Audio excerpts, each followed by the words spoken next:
ہوتا ہے. اب ذرا آپ غور کریں, اللہ نے فرمایا ہے ہر نفس کو موت کا ذائقہ چکھنا ہے. اللہ نے ذائقہ کا لفظ قرآن مقدس میں اس لیے فرمایا ہے کہ سب کی موت ایک سا نہیں ہے, موت تو سب کو آنی ہے لیکن ذائقہ سب کا مختلف ہوگا.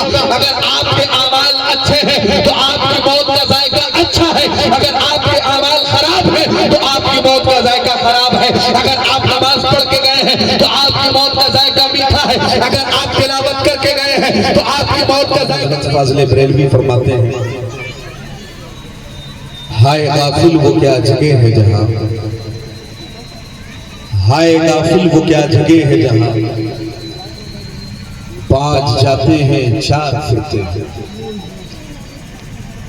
اور ہندوستان کے بڑے مشہور اور معروف مرحوم شاعر محترم راحت اندوری نے کہا تھا کہ لوگ اچھے ہیں دل میں اتر جاتے ہیں, لوگ اچھے ہیں دل میں اتر جاتے ہیں, مگر دقت یہ ہے کہ مر جاتے ہیں. آگے انہوں نے کہا تھا شام ہوتی ہے پرندوں کو گھر جانا, شام ہوتی ہے پرندوں کو گھر جانا پڑتا ہے, کون مرتا ہے مر جانا پڑتا ہے. اور مرحوم منور رانا نے کہا تھا کہ تھکن کوڑ بستر میں جا کے لیٹ گئے, تھکن کوڑ بستر میں جا کے لیٹ گئے, ہم اپنی قبر مقرر میں جا کے لیٹ گئے اور پوری زندگی ایک دوسرے سے لڑتے جھگڑتے رہے مگر مرے تو برابر میں جا کے لیٹ گئے. حضرات محترم, یہ اصالِ ثواب کی محفل ہے.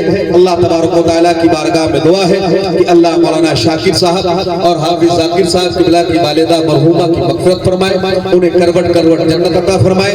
اللہ رب العزت ان کی قبر پر انوار و تجلیات کی برسات فرمائے. بہت سارے علماء کرام تشریف رکھتے ہیں, میں بہت مختصر وقت کے لیے آپ کے سامنے حاضر آیا ہوں اس لیے کہ یہاں وقت کی بڑی تلدامنی اور تلدستی ہے. یہاں وقت دامن گیر نہیں بلکہ گردن گیر ہے.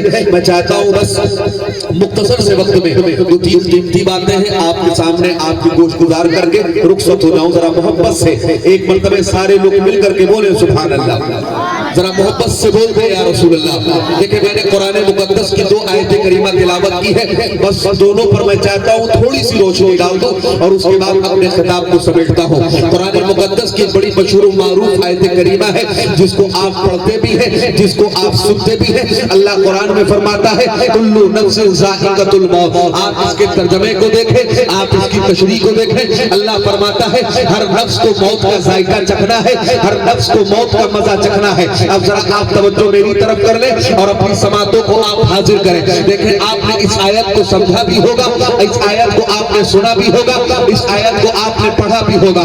اب آپ توجہ کریں, دیکھیں اللہ قرآن میں فرماتا ہے ہر نفس کو موت کا ذائقہ چکھنا ہے, ہر نفس کو موت کا مزہ چکھنا ہے. ذرا غور کریں نفس کسے کہتے ہیں, جان کو کہتے ہیں. آپ ذرا غور کریں اس آیت میں ایک لفظ ہے جس کو ذائقہ کہا جاتا ہے. ذائقہ یہ عربی کا لفظ ہے. اب ذرا آپ غور کر لیں, اگر اللہ چاہتا تو قرآن میں یہ فرما سکتا تھا کہ سب کو موت آنی ہے, سب کو فنا ہونا ہے, سب کی روح نکالی جانی ہے. لیکن اللہ نے قرآن میں یہ نہیں فرمایا کہ سب کو مرنا ہے, سب کو موت آنی ہے, بلکہ اللہ نے قرآن میں یہ فرمایا ہے کہ سب کو موت کا ذائقہ چکھنا ہے. اب ذرا آپ توجہ کریں, آخر اللہ نے ذائقہ کا لفظ کیوں فرمایا ہے؟ ذائقہ کہتے ہیں ٹیسٹ کو, ذائقہ کہتے ہیں سواد کو. جیسے اگر ہم کوئی میٹھی چیز کھائیں تو اس کا ذائقہ میٹھا ہوتا ہے, اگر ہم کوئی تیکھی چیز کھائیں تو اس کا ذائقہ تیکھا ہوتا ہے, اگر ہم کوئی نمکین چیز کھائیں تو اس کا ذائقہ نمکینہ ہوتا ہے. اب ذرا آپ غور کریں, اللہ نے فرمایا ہے ہر نفس کو موت کا ذائقہ چکھنا ہے. اللہ نے ذائقہ کا لفظ قرآن مقدس میں اس لیے فرمایا ہے کہ سب کی موت ایک سا نہیں ہے, موت تو سب کو آنی ہے لیکن ذائقہ سب کا مختلف ہوگا. اگر آپ کے اعمال اچھے ہیں تو آپ کی موت کا ذائقہ اچھا ہے, اگر آپ کے اعمال خراب ہیں تو آپ کی موت کا ذائقہ خراب ہے. اگر آپ نماز پڑھ کے گئے ہیں تو آپ کی موت کا ذائقہ میٹھا ہے, اگر آپ تلاوت کر کے گئے ہیں تو آپ کی موت کا ذائقہ میٹھا ہے, اگر آپ روزے رکھ کر کے گئے ہیں تو آپ کی موت کا ذائقہ اچھا ہے. لیکن اگر آپ گناہ کر کے گئے ہیں تو آپ کی موت کا ذائقہ کڑوا ہے, اگر آپ روزے چھوڑ کر کے گئے ہیں تو آپ کی موت کا ذائقہ کڑوا ہے, اگر آپ نے قرآن کی تلاوت نہیں کی ہے, آپ نے نمازوں کو چھوڑا ہے تو آپ کی موت کا ذائقہ کڑوا ہے. اللہ کا مقصد یہ ہے اور اللہ کا فرمان یہ ہے اور اللہ نے ہمیں پیغام یہ دیا ہے کہ موت تو سب کو آنی ہے لیکن ذائقہ سب کا ایک ہیں تو ذائقہ اچھا ہوگا، اور اعمال خراب ہے تو ذائقہ خراب ہے۔ واہ واہ واہ، ماشاءاللہ ماشاءاللہ، سبحان اللہ۔ دیکھیں اللہ نے فرمایا سب کو موت کا ذائقہ چکھنا ہے، موت تو سب کو آنی ہے۔ دیکھیں آج ہم اور آپ اصالِ ثواب کی محفل میں بیٹھے ہیں، ایک وقت آئے گا لوگ ہمارے اور آپ کے نام پہ اصالِ ثواب کریں گے۔ آج ہم لوگوں کے انتقال کی خبریں سنتے ہیں، لیکن ایک وقت آئے گا جب لوگ ہمارے اور آپ کے انتقال کی خبریں سنیں گے۔ آج ہم لوگوں کو قبروں میں دفن کرتے ہیں، ایک وقت آئے گا جب لوگ ہمیں اور آپ کو منو مٹی کے نیچے دفن کر کے واپس آ جائیں گے، اس لیے کہ اللہ کا فرمان عالی شان ہے، کلو نفس ذائقۃ الموت، ہر نفس کو موت کا ذائقہ چکھنا ہے۔ اب وہ چاہے ناری مخلوق جنات ہو، چاہے نوری مخلوق فرشتے ہو، یا چاہے خاکی مخلوق انسان ہو، جن کو بھی اللہ نے پیدا کیا ہے، ایک دن آئے گا جب سب کو مر کے اللہ کی بارگاہ میں جانا ہے۔ لیکن بتانے کا مقصد یہ ہے کہ اگر آپ کے اعمال اچھے ہیں تو آپ کی موت اچھی ہوگی، اگر آپ کے اعمال خراب ہیں تو آپ کی موت خراب ہوگی۔ ذرا آپ غور کریں، اللہ کے نبی فرماتے ہیں جب کسی متقی کو موت آتی ہے، کسی پرہیزگار کو موت آتی ہے، کسی نمازی کو موت آتی ہے، تو اس کی موت کا ذائقہ اللہ کے نبی نے بیان کیا ہے۔ حضور نے مثال دے کر کے فرمایا ہے سنو، جب کسی متقی کو موت آتی ہے، کسی نمازی کو موت آتی ہے، کسی پرہیزگار کو موت آتی ہے، تو اس طرح سے آتی ہے جیسے گندے ہوئے آٹے کے اندر سے بال کو نکال لیا جائے، جتنی آسانی سے بال کو آٹے کے اندر سے نکال لیا جاتا ہے۔ حضور فرماتے ہیں جب کسی نمازی کو موت آتی ہے، کسی ایمان والے کو موت آتی ہے، مومن کامل کو موت آتی ہے، متقی کو موت آتی ہے، پرہیزگار کو موت آتی ہے، تو حضور فرماتے ہیں بس اسے اتنی تکلیف ہوتی ہے جس طرح آٹے سے گندے ہوئے آٹے سے بال کو نکال لیا جائے۔ اب ذرا آپ سنیں، اللہ کے نبی فرماتے ہیں جب کسی فاسق کو موت آتی ہے، جب کسی فاجر کو موت آتی ہے، جب کسی بے نمازی کو موت آتی ہے، تو اس طرح سے آتی ہے۔ مصطفیٰ جان رحمت نے مثال دے کر کے فرمایا ہے، حضور فرماتے سنو، اگر کسی انسان پر ایک ساتھ میں 313 تلواروں سے وار کیا جائے، حضور فرماتے ہیں 313 تلواروں کے وار سے جتنی تکلیف انسان کو ہوتی ہے، اس سے زیادہ کہیں تکلیف انسان کو اس وقت ہوتی ہے جب اس کی روح نکالی جاتی ہے۔ جو گناہ کر کے دنیا سے گیا، جو فاسق و فاجر ہے، جو نمازوں کو چھوڑ کر کے گیا ہے، اور یہاں تک حضور فرماتے ہیں سنو، جب کسی گنہگار کو موت آتی ہے، مثال دے کر کے حضور نے بیان کیا، حضور فرماتے جیسے ایک درخت ہو، اور حضور فرماتے ببول کا درخت ہو، کانٹے دار درخت ہو، اور اس پہ کوئی مکمل کا کپڑا ڈال دیا جائے، اور حضور فرماتے مکمل کے کپڑے کو ڈال کر کے اسے واپس کھینچ لیا جائے۔ حضور فرماتے میرے صحابہ بتاؤ کپڑے کی حالت کیا ہوگی؟ صحابہ کرتے ہیں اللہ کے نبی کپڑا ریزہ ریزہ ہو جائے گا، حضور کپڑے کے ٹکڑے ٹکڑے ہو جائیں گے، اس کے ذرات بکھر جائیں گے۔ حضور فرماتے ہیں سنو، جب کسی گنہگار کو موت آتی ہے تو اس کی حالت ایسے ہوتی ہے جیسے ببول کے درخت پہ مکمل کا کپڑا ڈال کے کھینچ لیا جائے تو حالت کپڑے کی ہوتی ہے، وہی حالت گنہگار کی اس وقت ہوتی ہے جب اس کی روح قبض کر جاتی ہے۔ اور حضور فرماتے ہیں سنو، اگر انتقال کے وقت اللہ اس کی قوت گویائی کو سلب نہ کر لے، بولنے کی طاقت کو چھین نہ لے، تو حضور فرماتے وہ اتنا چلائے، اتنا چیخے، حضور فرماتے اس کی آواز کو سن کر کے جو اس کے ارد گرد لوگ اکٹھا ہو، حضور فرماتے وہ انتقال کر جائیں اس کے ڈر سے، خوف کی وجہ سے ان کے دل کی دھڑکنیں رک جائیں۔ حضور فرماتے لیکن اللہ پہلے اس کی قوت گویائی کو سلب کر لیتا ہے، اور حضور فرماتے جب فرشتے روح نکالتے ہیں، روح نکلنے کے بعد فرشتے جاتے نہیں ہیں، حضور فرماتے جا کے دروازے پر ٹھہر جاتے ہیں، جب اس کے عزیز و اقارب روتے ہیں، اس کے گھر والے روتے ہیں، اس کے قریبی روتے ہیں، آہو پکا کرتے ہیں، تو حضور فرماتے فرشتے دروازے پہ کھڑے ہو کر کے ٹھہر کر کے یہ کہتے ہیں آخر رونے کی وجہ کیا ہے؟ یہ ایسا کوئی نیا کام تو نہیں ہے جو دنیا میں پہلی بار ہو رہا ہے کہ ہمارے پاس جو رجسٹر ہے آج اس میں اس کا نمبر تھا، اور ہمیں معلوم ہے کہ ایک وقت ایسا بھی آئے گا جب تمہاری روح قبض کرنے کے لیے کوئی اور نہیں بلکہ ہم خود آئیں گے۔ ذرا آپ توجہ کریں، اگر آپ چاہتے ہیں کہ آپ کی موت کا ذائقہ اچھا ہو تو آپ اپنے اعمال کو بہتر کریں، اگر آپ چاہتے ہیں کہ آپ کی موت کا ذائقہ اچھا ہو تو نمازوں کی پابندی کریں، اگر آپ چاہتے ہیں کہ آپ کی موت کا ذائقہ میٹھا ہو تو قرآن مقدس کی تلاوت کریں، حضور کی سیرت پر عمل کریں، صحابہ سے محبت کریں۔ ذرا توجہ کریں، ایک بات آپ کے سامنے میں رکھ دوں اور اس کے بعد میں رخصت ہوتا ہوں، کیونکہ آج 14 دسمبر کی تاریخ ہے اور یہ سارے علماء کرام کرام جانتے ہیں کہ آج ایک ایسے عظیم صحابی رسول کا یوم وصال کا دن ہے جن کو دنیا افضل البشر بعد الانبیاء کی تحقیق حضرت سیدنا صدیق اکبر رضی اللہ تعالی عنہ کے نام سے جانتی ہے. میں چاہتا ہوں بس ان کی بارگاہ میں خراج عقیدت پیش کر دوں اور اس کے بعد میں اپنی گفتگو کو ختم کروں. توجہ ہے کس کا یوم وصال ہے؟ حضرت سیدنا صدیق اکبر. بس آپ یہ سمجھ لیں اشاروں میں کہ کون ہے حضرت سیدنا صدیق اکبر. دیکھیں اللہ کے نبی نے فرمایا, میرے صحابہ حضور نے فرمایا, سنو تمہارے جتنے احسانات مجھ پر تھے میں نے سب کے احسانات کو ادا کر دیا. حضور فرماتے ہیں لیکن تم میں ایک ایسا شخص ہے جس کے احسان کو میں دنیا میں ادا نہیں کر سکا ہوں. صحابہ عرض کرتے ہیں حضور وہ کون ہے؟ اللہ کے نبی نے فرمایا سنو اس کا نام ابو بکر صدیق ہے. حضور فرماتے ہیں ابو بکر کے مجھ پہ اتنے احسانات ہیں اور اسلام پہ اتنے احسانات ہیں کہ ابو بکر کے احسانات کا بدلہ میں دنیا میں ادا نہیں کر سکا ہوں. کل قیامت کا دن ہوگا میں ابو بکر کے احسانات کا بدلہ میں دنیا میں ادا نہ کر سکا ہوں لیکن قیامت کے دن میں ابو بکر کے احسانات کا بدلہ ادا کروں گا. حضور سے پوچھا گیا کیسے؟ تو اللہ کے نبی فرماتے ہیں ابو بکر کے اسلام پہ اتنے احسانات ہیں کہ کل اللہ تبارک و تعالیٰ تمام مسلمانوں کو عام طور پہ اپنا دیدار کروائے گا لیکن ایک وقت ایسا آئے گا کہ صرف اللہ کی ذات ہوگی اور ابو بکر کی ذات ہوگی. اللہ تبارک و تعالیٰ تنہائی میں ابو بکر کو اپنا دیدار. نعرہ تکبیر، نعرہ رسالت، شان ابو بکر صدیق، نعرہ تکبیر، نعرہ رسالت زندہ باد. حضرت ابو بکر کون ہے؟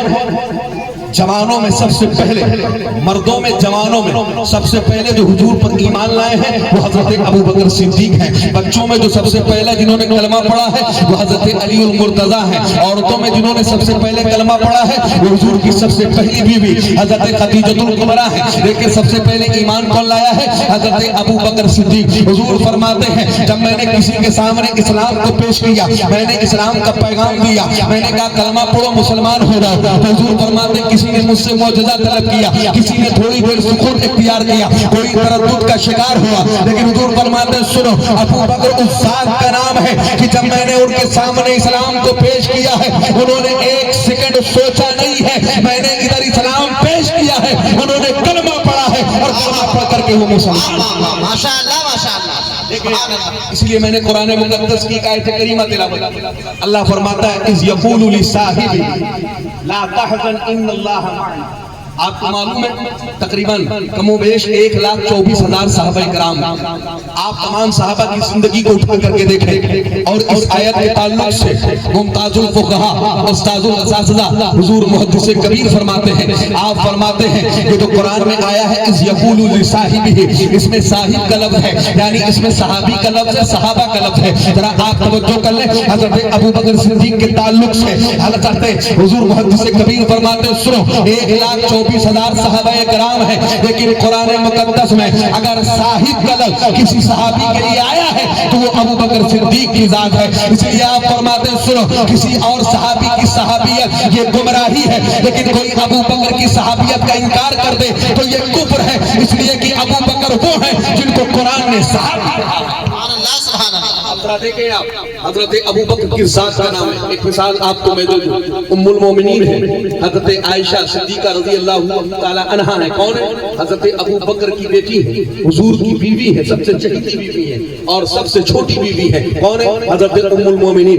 حضرت ابو بکر یہ حضور کے صحابی بھی ہیں اور حضور کے سسر بھی ہیں اور حضور کے یار غار بھی ہیں اور آج حضور کے یار مزار بھی ہیں. یعنی زندگی بھر حضور کے ساتھ رہے, سب سے پہلے کلمہ پڑھا اور حضور کے ساتھ سفر میں بھی رہے, غار میں بھی رہے اور آج مزار میں بھی حضور کے ساتھ میں ہے. اور حضور فرماتے ہیں کل قیامت کے دن میں جب اٹھوں گا ایک ہاتھ میں ابو بکر کا ہاتھ ہوگا, ایک میں عمر کا ہاتھ ہوگا اور اسی عالم میں اللہ کے نبی اپنی قبر سے اٹھیں گے, اس لیے کہ حضور کی ایک طرف حضرت ابو بکر ہے, دوسری طرف حضرت عمر ہے. حضور اٹھیں گے دونوں صحابہ کے ساتھ میں اٹھیں گے. حضرت ابو بکر وہ ہیں جو پہلے صحابی ہیں, حضرت ابو بکر وہ ہیں جو پہلے مسلمان ہیں, حضور کے سسر بھی ہیں. لیکن ام المومنین حضرت عائشہ صدیقہ رضی اللہ تعالی عنہا ہے. رات کے آغوش میں آپ اللہ کے نبی صلی اللہ تعالی علیہ وسلم کے قریب میں تشریف فرما ہے. اللہ کے نبی کا سر مبارک حضرت عائشہ صدیقہ کی گود میں ہے. حضرت عائشہ عائشہ صدیقہ کی نظر آسمان کی طرف جاتی ہے، چاندنی رات ہے، تارے ٹمٹما رہے ہیں، چمک رہے ہیں، آسمان ستاروں سے بھرا ہوا ہے، توجہ کریں۔ حضرت عائشہ پوچھتی ہے اے اللہ کے نبی ذرا یہ بتائیں کہ جو آسمان میں ستارے ہیں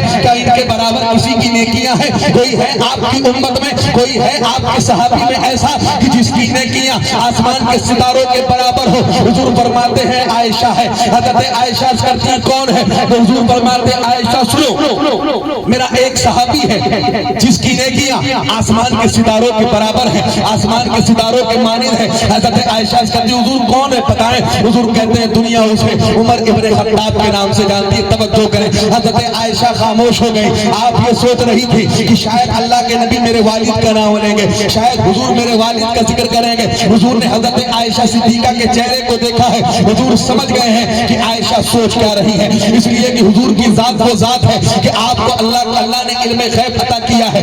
آپ دیکھیں اس میں قرآن کی آیتیں شاہد ہیں، حدیث مصطفیٰ شاہد ہے کہ اللہ تبارک و تعالیٰ نے حضور کو علم غیب عطا کیا ہے، غیب کی خبریں عطا کی ہے۔ یہی وجہ ہے کہ حضور جب زمین پر ہوتے ہیں تو آسمان والوں کی خبر رکھتے ہیں، اور جب آسمان پر ہوتے ہیں تو زمین پر چہلنے والے انسانوں کی دل کی کیفیت کو پڑھ لیتے ہیں۔ حضور جب قبرستان سے گزرتے ہیں تو قبر والوں کے حالات کو دیکھتے ہیں۔ حضور جب مدینے میں ہوتے ہیں تو جنگ روم کا مشاہدہ کرتے ہیں۔ اسی لیے میرا امام کہتا ہے سر عرش پر ہے تیری گزر، دل فرش پر ہے تیری نظر، ملکوت ملک میں کوئی شے نہیں وہ جو تجھ پہ عیاں نہیں۔ اعلیٰ حضرت فرماتے ہیں با خدا خدا کا یہی ہدف نہیں اور کوئی مفر مگر جو وہاں سے ہو یہی آتے ہو تو یہاں نہیں وہ وہاں۔ سبحان اللہ سبحان اللہ، نعرہ تکبیر، نعرہ رسالت، مسلک اعلیٰ حضرت، نعرہ تکبیر، زندہ باد۔ حضور کو اللہ نے علم غیب عطا کیا۔ میرا امام فرماتا ہے اور کوئی غیب کیا تم سے نیہا ہو بھلا، جب نہ خدا ہی چھپا تم پہ کروڑوں درود۔ یعنی اللہ کے نبی کی ذات کو اللہ نے علم غیب عطا کیا۔ حضور جانتے ہیں جو ہو چکا ہے، جو ہو رہا ہے اور جو ہوگا سب کو حضور جانتے ہیں۔ حضور مسکراتے ہیں کہتے ہیں عائشہ تم یہی سوچ رہی تھی نا کہ میں تمہارے والد ابو بکر کا نام لوں گا؟ پھر میرے نبی کا جواب آپ سنیں۔ حضور فرماتے ہیں عائشہ سنو، عمر کی نیکیاں اتنی ہیں جتنی آسمان میں ستارے ہیں، جتنے آسمان میں ستارے ہیں، آسمان میں ستاروں کے مانند یہ عمر کی نیکیاں ہیں۔ اور حضور فرماتے ہیں سنو، عمر کی زندگی بھر کی تمام نیکیاں مل کر کے بھی ابو بکر کی ایک نیکی کے برابر نہیں پہنچ سکتی ہیں۔ حضور نے فرمایا ابو بکر وہ ہے جس کی ایک نیکی عمر کی زندگی کی تمام نیکیوں پر بھاری نظر آتا ہے۔ اور کون سی نیکی؟ بس وہ سن لے، بس گفتگو ختم۔ کون سی نیکی ہے؟ دیکھیں جب حضور نے ہجرت فرمائی حضرت ابو بکر ساتھ میں گئے، اور جب حضور کار کے اندر جانے لگے تھے حضرت ابو بکر اندر گئے تھے، کار کو صاف کیا تھا، آپ نے تمام سوراخوں کو بند کیا تھا، ایک سوراخ بچا تھا جس کو حضرت ابو بکر نے بند نہیں کیا۔ آپ اپنے کپڑوں کو پھاڑ پھاڑ کر کے سوراخوں میں لگاتے رہے، لیکن اس وقت آپ کے پاس اتنے ہی کپڑے بچے تھے جن سے آپ اپنا سطر چھپا سکتے، آپ نے سوراخ کو چھوڑ دیا۔ جب حضور تشریف لائے اور حضور نے اپنا سر مبارک حضرت ابو بکر کی گود میں رکھا، آرام کرنے لگے، حضور سو گئے آنکھ بند کر کے۔ حضرت ابو بکر نے اس سوراخ پر اپنے پیر کو رکھ دیا تھا۔ آپ سوچ رہے تھے شاید اس سوراخ میں کوئی ایسا موذی جانور اور ایسا مضر جانور بیٹھا ہو تو حضور کو تکلیف دے دے۔ آپ نے اپنے قدموں کو رکھ دیا۔ اب آپ تاریخ پڑھ کر کے اسلام کی دیکھیے، ایک سانپ تھا، ایک اژدہا تھا جو آج کے دور سے نہیں بلکہ حضرت سلیمان علیہ السلام جو اللہ کے نبی ہیں ان کے دور میں اس نے حضور کی تاریخ حضرت سلیمان علیہ السلام کی زبانی سنی تھی۔ وہیں سے اس نے یہ ارادہ کیا تھا کہ اگر اللہ نے مجھے اتنی زندگی دے دی نا تو میں آخری نبی کا دیدار کر لوں گا۔ اس نے حضور کی تاریخ حضرت موسیٰ سے بھی سنی، حضرت عیسیٰ سے بھی اس نے حضور کی تاریخ سنی تھی، اور اس نے حضرت عیسیٰ سے پوچھا تھا کہ آپ کے بعد جو آخری نبی آنے والے ہیں ان قریب ان کی ولادت کا وقت بھی قریب ہے، ان کی آمد کا وقت بھی قریب ہے، آپ کے بعد وہ دنیا میں آئیں گے، آپ ذرا مجھے یہ بتا دیں، اگر میں ان کا دیدار کرنا چاہوں کوئی جگہ مجھے بتا دیں۔ تو حضرت عیسیٰ علیہ السلام نے اسے بتایا تھا کہ تم غار میں چلے جانا، ایک وقت آئے گا جب اللہ کے نبی اس غار میں تشریف لائیں گے، تم بیٹھ کر کے انتظار کرنا، وہیں پہ حضور کا تم دیدار کر لینا۔ جب حضور اندر آئے ہیں اس نے خوشبو سے محسوس کر لیا ہے کہ اللہ کے نبی آ گئے ہیں۔ اس نے جا جا کے سوراخوں کے قریب دیکھنا چاہے حضور کا دیدار کرنا چاہا ہے. حضرت ابو بکر نے اپنے کپڑے کو پھاڑ پھاڑ کے سوراخوں کو بند کر دیا تھا. وہ سوراخوں کے قریب جاتا اسے سوراخ بند ملتی. ایک سوراخ کے قریب جب وہ پہنچا ہے جہاں پہ حضرت ابو بکر نے اپنا قدم رکھا تھا, اسے وہاں کوئی نرم چیز محسوس ہوئی ہے. اس نے اس پر پہلے گدگدانا شروع کیا ہے, پہلے حرکت کرنی شروع کی ہے کہ شاید پیر ہٹا لیں. حضرت ابو بکر نے پیر نہیں ہٹایا ہے. آپ ذرا دیکھیں, ایک طرف عاشق رسول ہے حضرت ابو بکر صدیق, ایک طرف ایک ایسا عاشق رسول ہے جو ہے تو جانور لیکن حضور کی محبت کو دل میں رکھتا ہے اور اسی لیے زندہ ہے کہ حضور کا دیدار کر لو. اس نے حرکت کرنی شروع کی ہے. حضرت ابو بکر نے پیر نہیں ہٹایا ہے. آخر میں اس نے مجبور ہو کر کے کہ کہیں ایسا نہ ہو کہ حضور چلے جائیں, اس نے حضرت ابو بکر کے پیروں پر کاٹنا شروع کر دیا ہے. جب وہ زہر حضرت ابو بکر کے جسم میں پہنچا ہے, آپ کی نسوں میں پہنچا ہے, درد کے مارے آپ کی آنکھوں سے آنسو نکلنے لگے ہیں. پھر بھی آپ نے قدم کو نہیں ہٹایا ہے. آپ کی آنکھوں سے آنسو نکلے ہیں اور آنسو جب حضور کی رخسار پر پڑے ہیں حضور کی آنکھیں کھل گئی ہیں. حضور نے پوچھا ابو بکر رو کیوں رہے ہو؟ حضرت ابو بکر عرض کرتے ہیں اللہ کے نبی میں نے یہ قدم سوراخ پر رکھا تھا, اندر سے کسی نے میرے پیروں میں کاٹ لیا ہے. حضور نے فرمایا پیر کو ہٹاؤ. حضور نے اپنا لعاب دہن لگایا ہے. حضرت ابو بکر کو شفا مل گئی ہے. حضور فرماتے ابو بکر کی یہی نیکی کہ انہوں نے کار میں میری جان کی حفاظت کی ہے, اللہ کی بارگاہ میں اتنی مقبول ہو گئی ہے کہ تمام صحابہ کی نیکیاں ایک طرف ہوں اور ابو بکر کی صرف ایک نیکی کا مقابلہ نہیں کر سکتی. یہ ذات ہے حضرت ابو بکر صدیق کی. حضور فرماتے احسان ہے حضرت ابو بکر کا اسلام پر. پہلے خلیفہ ہیں, پہلے مسلمان ہیں, اسلام کے پہلے امیر ہیں, مسلمانوں کے پہلے خلیفہ ہیں. اللہ کی بارگاہ میں دعا ہے اللہ تبارک و تعالی ہم سب کو حضرت ابو بکر صدیق کا صدقہ نصیب آمین. اللہ کی بارگاہ میں دعا ہے اللہ تبارک و تعالی مرحومہ کی مغفرت فرمائے, ان کے درجات میں بلندی عطا فرمائے, انہیں کروٹ کروٹ جنت عطا فرمائے. بس اس شعر کے ساتھ اپنی گفتگو کو سمیٹتا ہوں کہ مانا کہ زمین کو گلزار نہ کر سکے, کچھ خار تو کم کر گئے, گزرے جدھر سے ہم وما علینا الا البلاغ. السلام علیکم. حضرات بھائی